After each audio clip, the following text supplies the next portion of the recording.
My name is Chris, and I have some Good news, everyone! Welcome to the Vinyl Attack.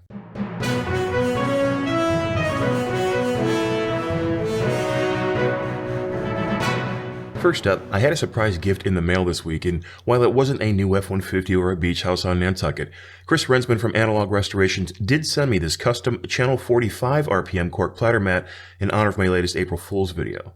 If you're not familiar with Chris or what he does for some reason, he is the manufacturer and supplier of my custom cork platter mats, along with a great many other wonderful people in this business.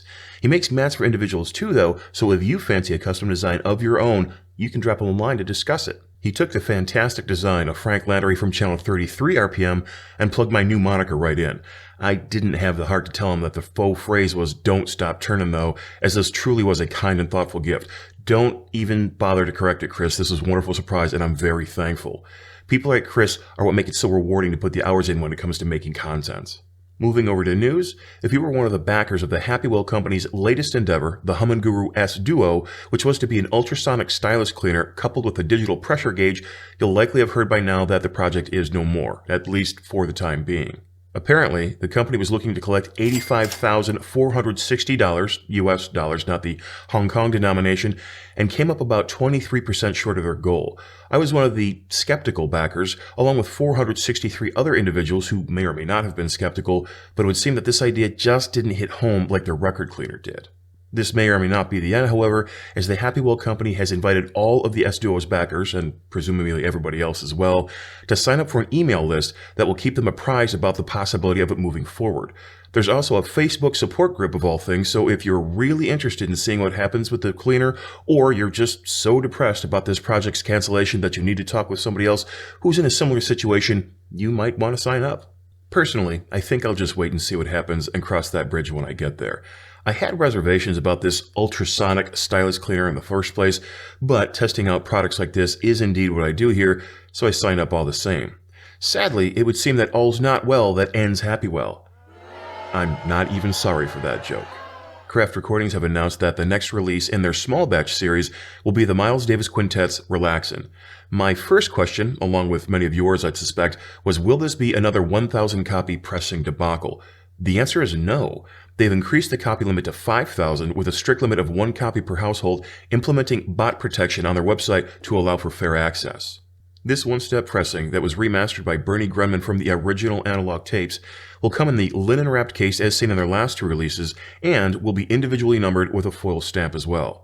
They've also replicated the original Prestige Records album cover with a tip-on jacket. Subscribers to their small batch alert list will have received a code to access an early pre-sale window which starts this Friday the 15th at 3 p.m. Eastern. Then they have a regular pre-sale for some reason that starts at 5 p.m. the same day.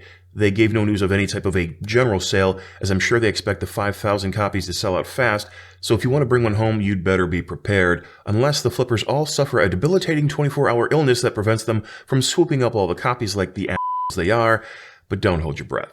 On a different note from Kraft, they'll be releasing a reissue of legendary jazz pianist Bill Evans's You Must Believe in Spring, his 70th studio album. Not 7th, 70th, which is just insane, and it features the last studio recordings he'd make with bassist Eddie Gomez and drummer Elliot Zygmunt.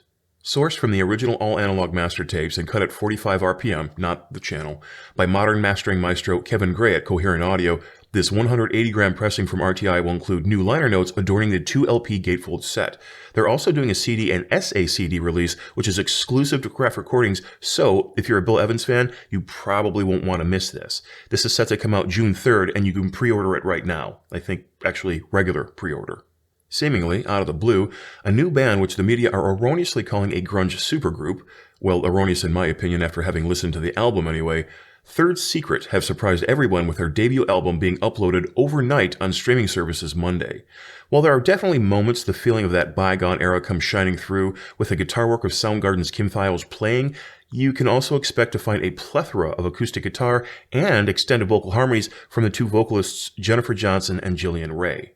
The latter also play with Third Secret and Nirvana bassist Chris Novoselic in a band called Giants in the Trees, which I hate to say is a damn sight better in name than Third Secret, but alas.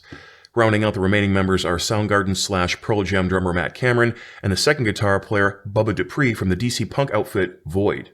There was no news of a physical copy of the album to be released at the time of this video, however, so you want to head to Spotify or whichever streaming service you prefer to check it out. On the whole, I think there is some very solid musicianship on display, but being the aging rocker that I am who grew up through the hair metal to grunge rock transition, I'd have preferred a few more heavy hitters on the song list. But that's not the end of the world, and you might see it differently. Finally, in other one-step pressing news, Analog Productions has open orders available of the seminal classic Are You Experienced by some guy named Jimmy and his band. This will be another UHQR pressing, which are arguably some of the finest in the entire world, using their 200-gram Clarity vinyl.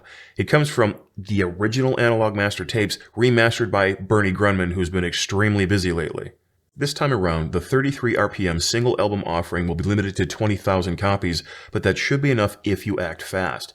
Considering that the Miles Davis Kind of Blue release was set to 25,000 copies and still sold out, you won't want to sleep on this. The price has gone from $100 to $125, but I jumped on it as soon as I read about it anyway, and I would set the desirability scale to Shut up and take my money! There has been a long-standing discussion amongst music nerds, or hi-fi enthusiasts if you prefer, that Boston's self-titled release in 1976 is the greatest debut rock album of all time, but I would direct you to take a look at the track listing on Are You Experienced and give that a think. Personally, I would take the Hendrix album over the Boston one any day of the week. Just some ammunition for the next backyard barbecue argument as the weather warms up. That's all the news that's fit to print for this week, and I'll see you all Sunday for another review.